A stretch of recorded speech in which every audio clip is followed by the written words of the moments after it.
আমি এখন আছি যশোর জেলার ঝিকরগাছা উপজেলার গদখালিতে। গদখালি ফুলের রাজধানী আপনারা অনেকেই জানেন। গদখালি নিয়ে এর আগেও ভিডিও করেছি।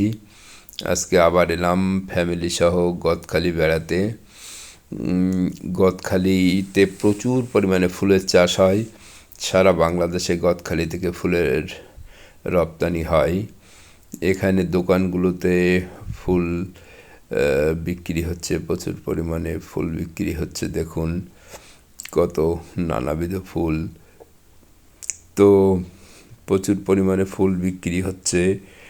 গদখালিতে অনেকগুলো পার্ক গড়ে উঠেছে এই ফুলকে কেন্দ্র করে। সবাই আসে, শীত মৌসুমে প্রচুর লোকের ভিড় হয়, সবাই অনেক আনন্দ করে। দেখুন দোকানগুলোতে নানাবিধ ফুল বিক্রি হচ্ছে, ফুলের ব্যান্ড বিক্রি হচ্ছে। মেয়েরা বউরা ফুলের ব্যান্ড কিনে মাথায় পরে।